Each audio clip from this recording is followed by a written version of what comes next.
The next time I saw my ex-wife, she had become the nation's most envied A-list celebrity, and I was still wasting time at a small film production company. She and her first love were the golden couple on screen, adored by countless fans. After being tormented by them again and again, I finally chose Divorce.Tonight. We wrapped filming, and the producer took all of us out to party at a nightclub. I was sandwiched between two busty women, drinking away. Then, my superstar ex-wife kicked open the private room door, yanked me up from my seat, and shouted, "You've got guts now, huh? Sneaking around behind my back. Want me to skin you alive?"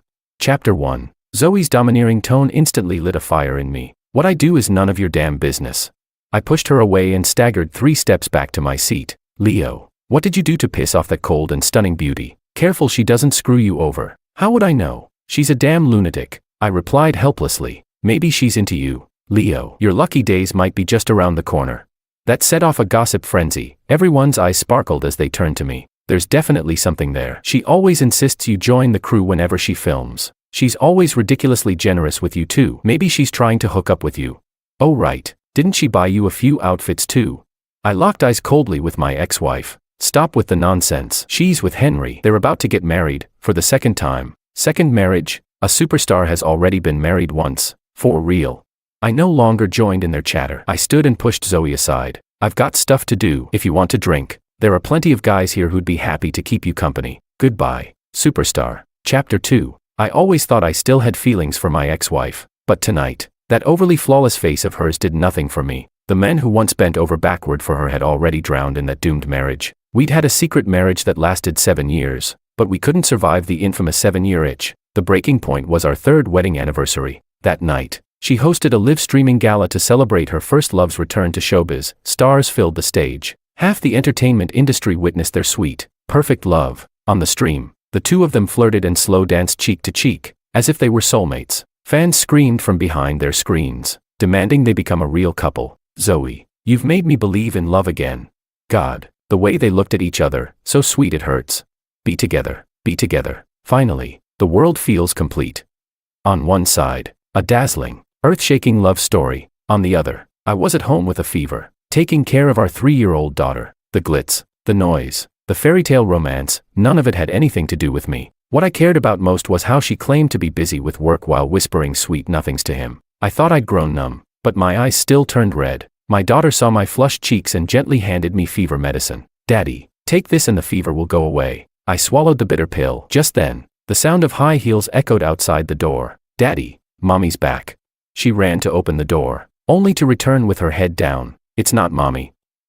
"Daddy, is Mommy not coming back because I've been naughty?"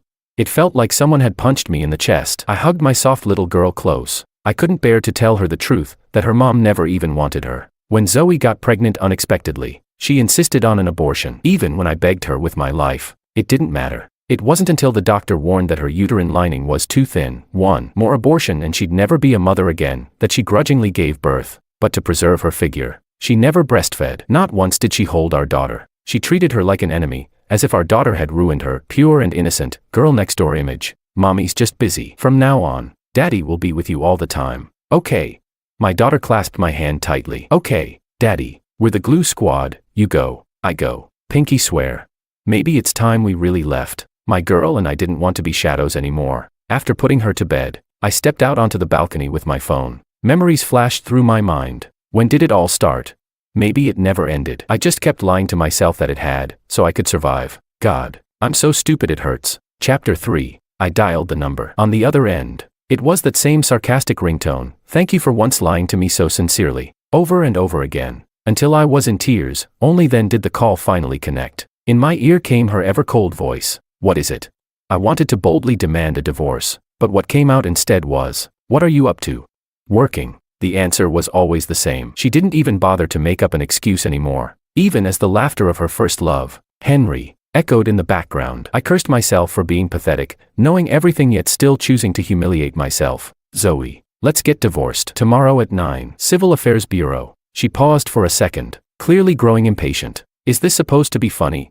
I'll bring a blank divorce agreement. Fill it in however you want. I only want custody of our daughter." For the first time, I hung up on her. My tears were swept away by the wind. After a while, I started packing my things. Other than my daughter, I could leave everything else behind. Let the past drift away with the wind. But as I packed, I realized some things were truly an eyesore. Our home was full of reminders of how much I loved her. Matching parent-child outfits, couples clothes, couples watches, mugs for two, most never used because she never cooperated. Whether someone loves you or not, it really shows. Too bad I must have been blind all these years. In our only photo together, she looked aloof and distant, while I was all smiles, like I was pressing a warm face against a cold butt. The gap between us was like a barber's straight razor, always burning hot on my side, freezing cold on hers. When I woke up the next day, I felt lighter than ever before. So this is what letting go feels like. A form of self-salvation. After dropping my daughter off at kindergarten, I headed straight to the Civil Affairs Bureau. While waiting for Zoe, I saw a new post from her first love, Henry. It was filled with celebrities, champagne, fresh flowers, interlocked fingers, and an eye-catching kiss mark. The caption read, "Loving you means wanting to give you the whole world." I looked at it twice and then let it go. I had thought I'd be furious, but it turned out letting go brought peace. The pain I felt was only for the years I had once loved. Henry even sent the post to me privately, as if he was afraid I wouldn't see his happiness. I sat at the Civil Affairs Bureau like a fool the whole day, but Zoe never showed. Even when security came to ask me to leave, I stayed, stubbornly redialing the number that would never be answered. The guard tried to comfort me. "If she's not coming, maybe she doesn't want a divorce. Go home. Try to work it out." I shook my head. "She doesn't even come home. Who am I supposed to work it out with?" The guard looked at me sympathetically and silently handed me a brochure on the legal divorce process. Leaving the bureau, I rushed to buy some daily necessities and returned to my small apartment. After quickly tidying up, I went to pick up my daughter from school. She loved the place. She said it felt more like a home. She was right. A home doesn't have to be big. A place filled with love, that's what a home is. Not some big cold house. That night, after reading her a bedtime story, I finally got a call from Zoe. "Why aren't you two home yet?" "Not home. Didn't you just get back yourself?" I'd forgotten. She never really cared about the house. It made sense she didn't even notice we were gone. Before I could answer, she added, "I brought you a gift. Come back quick." I cut her off. "So busy you couldn't spare time to get divorced?" "Divorce? What are you talking about?" "I waited at the Civil Affairs Bureau all day. If you don't show up again, I'll file a lawsuit." "Leo, what's gotten into you? Why divorce? Things are fine." I laughed, furious at her shamelessness. "Why couldn't we part peacefully?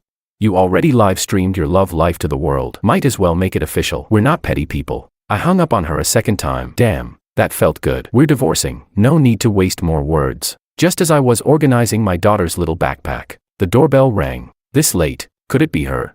Sure enough, Zoe opened the door and walked right in. She wore a tight long dress, her figure stunning, wavy hair, a pink delicate face. She was undeniably beautiful. If not for her cold aura and eyes that looked ready to kill, she'd be a perfect goddess. Back when I was a simp, one glare from her would make my knees go weak. Whatever she said, I obeyed without question. She was my Empress Dowager. I never dared defy her. But now, stripped of love's illusion, she'd fallen from my heaven straight into the ordinary. Turns out being love-brained is a sickness, one that really needs curing. Her barging in reminded me, I needed to change the locks. Tomorrow. First thing. Chapter 4. The slave was ready to rise, starting with no longer believing in love. Zoe walked toward me step by step, the scent of gardenias drifting into my nose. Rage surged in me. That wasn't her perfume. That was the scent of her precious brother Henry. If I asked, she'd definitely say it accidentally rubbed off on her and accuse me of being paranoid. She coldly handed me a card. "Go buy yourself a wedding anniversary gift." This was her usual way of apologizing. Every time she pissed me off,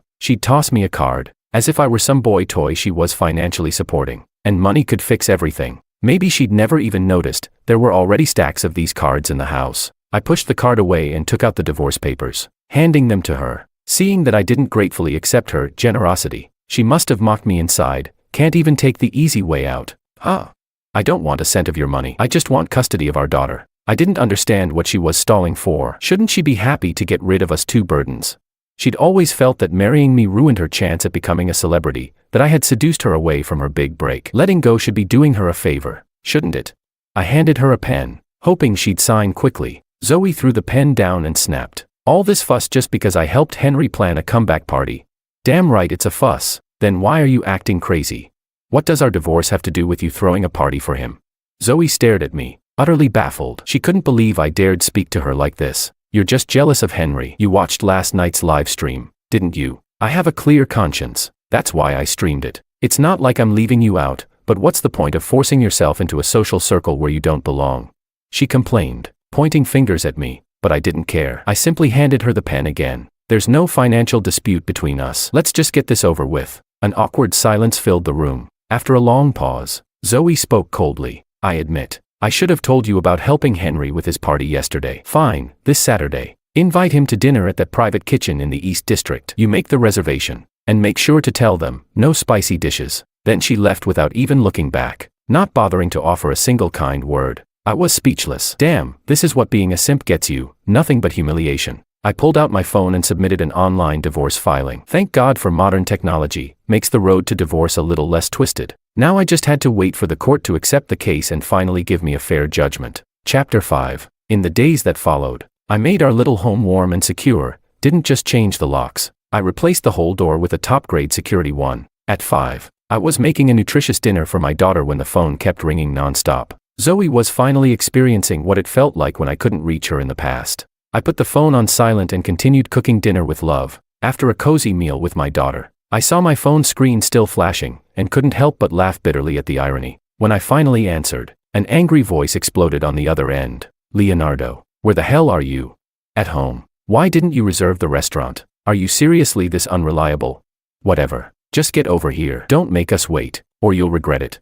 She hung up in fury. I almost laughed. Let's see who really ends up regretting it. I picked up the divorce agreement, might as well meet them. If she signs, we can finally speed this up. Before leaving, I asked my daughter again if she'd be too sad without her mom. After all, a mother's love is something no one can truly replace. But my daughter just giggled and teased me. I don't need a mommy. Having a daddy who loves me is enough. The one who couldn't let go of mommy was you. Daddy, we need to be strong and love ourselves. From now on, we'll only love people who love us. See, my own child understood life better than I ever did. After settling her in, I drove to the private dining restaurant. When I opened the private room, everyone was hooting and cheering. The atmosphere was thick with flirtation. The moment they saw me, silence fell. Henry and Zoe were drinking a cross-cup toast, clinging to each other like conjoined twins. The radiant smile on her face was one I had never seen before. Zoe's best friend Rita quickly got up and called for an extra set of utensils. Oh wow, Leo, didn't expect you to actually come. Sorry for the oversight.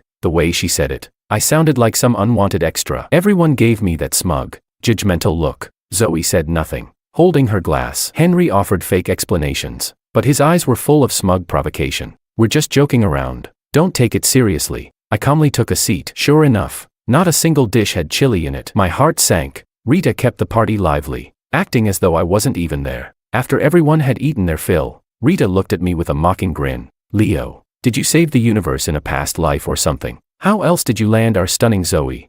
The crowd jumped in. Exactly. Such a goddess. You're lucky she even married you. Should have worshipped her. Women need to be spoiled. The more spoiled, the stronger they become. Men shouldn't be spoiled, do it too much, and they turn into assholes.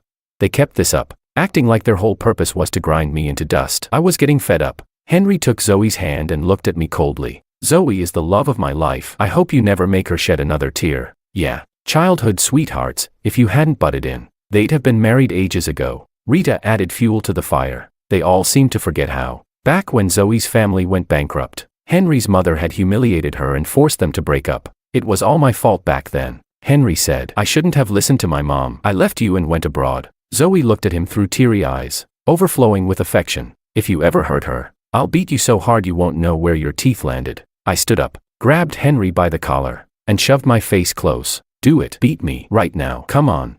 Henry tried to break free, pushing too hard and slamming himself into the edge of the table. Zoe rushed over to help him, shooting me a death glare. Leonardo, are you insane? Apologize to Henry right now. But Henry smirked darkly as he stood up. So this is the real you, angry, unstable. Don't blame me for stealing Zoe away. You don't deserve her. I stared at them coldly. You don't need to steal her. She's yours. I tossed the divorce agreement onto the table. Sign it. Don't let your wedding night get delayed. Chapter 6. A glass of red wine splashed across my face. Zoe pointed at me in fury. Leonardo, shut your filthy mouth. Henry rushed to comfort her, putting on his usual fake act. Don't get the wrong idea. We've never crossed the line. She's my goddess, too sacred to be defiled. That was always his tactic, making me look like the unforgivable villain while he played the misunderstood good guy. Then have your goddess sign the damn papers. Take her home and worship her. I can't afford to anymore. Zoe's face darkened further. Henry and I are just pure friends. Just friendship. It's not as dirty as you imagine. Can you stop being so disgusting? Your filthy mind is an embarrassment to me.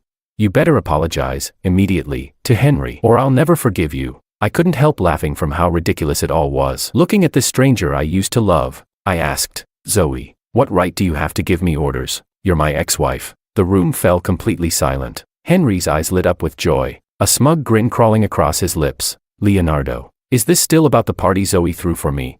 He said it on purpose, to remind me I could never compete with him. If that's what this is about, then sure. I apologize. Zoe just wanted to help connect me with new resources. Win-win. It just slipped her mind that it was your wedding anniversary that day. Zoe sat there, pretending to be the wronged one, barely able to contain her rage. Leonardo, stop it already. You always wave divorce around like it's a threat. Henry already apologized. Why are you still being so ungrateful?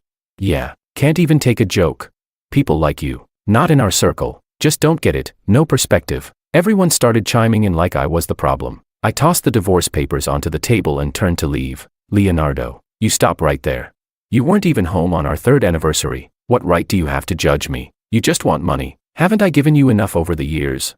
I had just stepped out of the room when I heard that, and nearly stumbled backward from the rage. Behind me came a chorus of mocking laughter. Then Henry pulled out a check, waving it toward me. If it's something money can fix, then it's not a real problem. Here, write in any number you want. Just apologize to Zoe. I turned to stare at this absurd pair. I genuinely didn't understand their bizarre logic. Save your money to burn as spirit cash for yourselves in the afterlife, so you don't show up broke in hell. With that, I walked away, straight into the cold northern wind. I didn't get it. Wouldn't signing the divorce make everything official between them?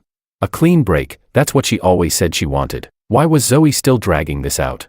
Before I came tonight, I thought she'd be happy to sign, that she'd want to finally go public with their relationship. Then I'd get mocked and humiliated by her friends. Everyone would cheer for the beautiful flower finally breaking free from the cow dung. Henry would win the girl. Everyone would be happy. All it takes is a signature, and we'd both be free. It wasn't until the cold wind had blown away every ounce of delusion in my head that I got back into my car. That's when I saw Henry had sent me more photos. Pictures of them toasting sweetly, holding hands romantically, cuddling intimately. Henry looked down at her like she was some rare treasure in his arms. If you won't cherish her, let go, so I can love her. I scoffed as I stared at the images. So this is what it looks like when you don't even bother hiding it anymore. Chapter 7. Over the next month, I took my daughter to court several times. After submitting all the required documents, the divorce decree was finally issued. From that moment on, my daughter and I were free. No more waiting every day, hoping she'd come home. No more walking on eggshells, terrified of triggering her temper. No more spiraling into despair whenever she flaunted her love with Henry. I was so happy. I took my daughter out to celebrate. We went to the amusement park she had always wanted to visit. We had junk food she was never allowed to eat. I even bought her the bright Barbie pink outfit she always said she hated. Late that night, I carried my sleeping daughter home. The moment we stepped out of the elevator, she startled me. Zoe, slumped drunkenly at our door, pitiful and glassy-eyed. She quickly got up, smoothing down her clothes. What are you doing here? She lowered her head, looking fragile and pitiful, caught off guard by how much my tone had changed. Why'd you change the locks without telling me the code? Excuse me, this is my home, not yours anymore. Got it? She blinked those wide, innocent eyes at me like I was the one hurting her. I carried my daughter inside, stepping around her. She followed behind like a little shadow. I tucked my daughter into bed while Zoe wandered into the room, curious. When she saw the peaceful, sleeping face of the daughter she had never really held, never really kissed, she froze in a trance. We're divorced now. You shouldn't be here. If the paparazzi catch this, it won't look good. I used the one thing she used to care most about to hit her where it hurt. She hadn't expected the tables to turn so fast. Furious, she stormed out of the bedroom. She pulled out several credit cards from her purse and tossed them on the coffee table. What's this? You think I didn't earn that money myself from acting? Not at all. I've got enough of my own. Keep them. Use them for your dowry. Her face twisted with rage. So now you're rejecting my money? What? Are you rejecting me too? I told you before, it was all hype between me and him. Why can't you believe me? We're already divorced. What you do from now on has nothing to do with me. I don't agree to this divorce. Ridiculous. Did she think I was joking? Divorce isn't a game. It's not make-believe for kids. Whether you agree or not, the court already ruled. We're over. Legally and completely. She stared at me, devastated. Suddenly, my phone began buzzing non-stop with new messages. I picked it up, of course. Henry again. More of their intimate photos. Cuddling. Cheek to cheek. Gazing into each other's eyes. Smiling. Zoe snatched the phone from me and scrolled through, recognizing the familiar set of photos Henry had sent before. She stared at them in disbelief, again and again, until she confirmed the sender was really Henry's account. So that's how it was. No wonder. Leo. Henry and I. You two are fine. I believe you. Okay. No need to explain. Zoe finally dropped her cold, aloof act. She broke into tears and ran out. I watched her figure disappear down the corridor and instinctively wanted to chase after her. After all, she was the only woman I'd ever truly loved in the first half of my life. She was the flesh of my heart, even if torn away. The blood still flows, slowly, and now, I look forward to the day the wound finally heals. Chapter 8. For the next full 2 years, aside from seeing her on TV, she never appeared before us again. Yet the child support always arrived, large sums, without delay. Time is a beautiful thing. It lets you forget anyone you once wished you could forget. Until one day, I didn't find my daughter at kindergarten, and to my surprise, I learned she had returned. I'm her mother too. I have visitation rights. I was frustrated by her acting on her own, but what could I do? She was the biological mom. Watching her awkwardly try to win our daughter over, I couldn't help but feel sad for her. You gave birth to her, never loved her, and now you think you can just start over. The clothes she bought were too small, the shoes didn't fit. When my daughter saw me, she ran straight into my arms. Daddy, is she really my mom? Zoe's eyes welled up as if I had hurt her. Kids forget things easily, don't take it personally. Honey, she's your mom, don't you remember? No, Daddy, she's a movie star, not mommy. I saw her on TV. Zoe froze in embarrassment. The whole world knew her name, except her own daughter. A bad feeling stirred in my gut. She's not back to fight me for custody, is she? For a moment, I had the insane urge to take my daughter and disappear. Forget it. Let fate decide. The next day at work, I got hit with the worst news. The famous actress Zoe had signed a contract with our company. Her only condition. I had to be her personal assistant. I was stunned. What the hell kind of stunt was this? Somebody help me. What kind of twisted joke was this? Yesterday she shows up to see our daughter. Today she becomes my boss. Tomorrow, is she going to show up with Henry to flaunt their love in my face? God help me. I don't want to end up with an eye infection from watching that mess. But for the money, I decided to endure it. Thankfully, on her first day back at work, she didn't pull any stunts. But after work, in the basement garage, there she was, blocking the door to my car. Come on, let's pick up our daughter from school. I stared at her dressed like some perfect wife and mom. It felt surreal. No need. My mom's picking her up today. Piano class. Oh, well then. How about dinner? My treat. I quickly waved her off. No thanks. I've got a date. With who? Do I know her? Take me with you. She looked at me with hopeful eyes. I slammed the car door shut. It's a woman. It's not appropriate. I hit the gas and drove out of the garage, heart full of mixed emotions. If only she had chosen differently back then. Maybe I really should start a new life, because, to be honest, I was afraid of her. The tree wanted peace, but the wind wouldn't stop. And if the wind won't stop, it's got a plan. I had thought, maybe, if she ever looked back, I'd give in for our daughter, give her a complete family. But I finally realized, Zoe would never belong to any man. She only used men as stepping stones to climb higher, to see farther. And me? I was no longer worthy to be that stepping stone. That evening, I had dinner with a writer I knew, just discussing a project. We were talking, laughing, raising our glasses when Zoe appeared, elegantly dramatic, and snatched the wine glass from my hand. Drink less, your stomach's not good. The female writer smiled at us, amused. Just as I was about to explain, Zoe took over the conversation and launched her attack. Don't misunderstand. I'm his wife. We have a daughter, 6 years old. Sure, I've been busy, missed some time with them, but I will always be the most important woman in both their lives. I don't want anyone disrupting our relationship, so please, keep your distance from him. Okay. The writer smiled sweetly, arching an eyebrow as she responded. Well, wow, big celebrity. Aren't you with Henry? The whole internet knows. Also, you two are divorced. I've even seen the divorce certificate. So whatever's going on between me and Leo, kinda none of your business now, is it? Right, sweetheart. I was stunned by Zoe's dramatic performance, completely speechless. Leo, you better sort out your personal affairs soon. My parents can't wait to meet you. With a playful wink, the writer turned and walked off like a breeze. Zoe, eyes red, demanded, who is she? You heard her, my girlfriend, the kind I'm talking marriage with. I turned to leave, but she mistakenly thought I was going after the other woman. She grabbed me and threw herself into my arms, refusing to let go. Leo, I came today to apologize. I was wrong. Let's get back together. I didn't hesitate. I gently pushed her away and kept a respectful distance. What's wrong? Didn't you already land yourself that perfect, national husband? No, I was never really with Henry. It was all a PR thing. We were just a screen couple. I was just playing along. He was nice to me because he wanted access to my connections, to climb higher using me. He's nothing but a gold-digging bottom feeder. He even asked me to entertain those disgusting old men. Stop, that has nothing to do with me anymore. Her tears flowed freely. She looked at me as if I had betrayed her. Honey, you don't understand how brutal the entertainment industry is. I'm tired. Please, give me a chance to come home. I'm begging you, let's remarry. I want to be with you and our daughter again. I looked at her, so delicate, so fragile, like a pitiful little white flower, but I no longer felt the urge to protect her. Turns out, once your heart is shattered beyond repair, the scars never really fade. I pried her fingers off the hem of my coat and walked away without looking back. On the way home, I got a message from the writer. She said if I ever needed a human shield, she'd be there. She also mentioned how the Zoe and Henry scandal had been plastered all over the country, how she felt bad for me. Finally, she teased. Guess you're so used to flawless goddesses, you probably can't stand us normal mortal girls anymore. I laughed and shook my head. Maybe getting married, divorced, and remarried again is all just one big mistake. Maybe living with my daughter alone is not such a bad idea after all. Chapter 9.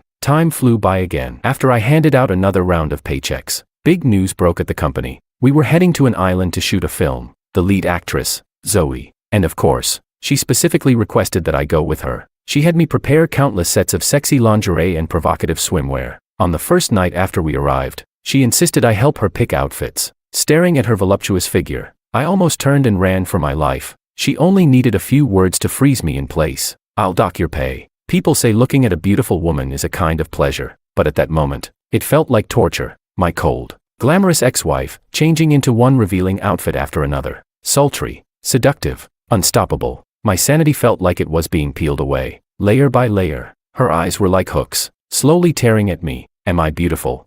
Beautiful, devastatingly beautiful. Let's remarry. From now on, I'll belong only to you. Maybe it was my lingering fear of marriage, but those words yanked me right out of temptation and slammed me back into reality. I firmly shook my head. No, we can't go back. I know I messed up. Can't you give me another chance? As she said that, she slowly took off everything. A wave of dizziness surged through me. I wanted to run, but my feet were stuck to the ground. Just as her lips moved in to meet mine, I turned my head away. Crystal clear tears slipped down her pale cheeks. Why? Does one mistake deserve a lifetime sentence? I shoved her makeup mirror off the table. The glass shattered into a spiderweb of cracks. She stood there, unsteady, vulnerable. I picked up a robe and gently draped it over her shoulders, then quietly walked out. As I closed the door behind me, I looked across the hallway. There was a window. Outside, the moon was bright and full. It lit the path ahead of me.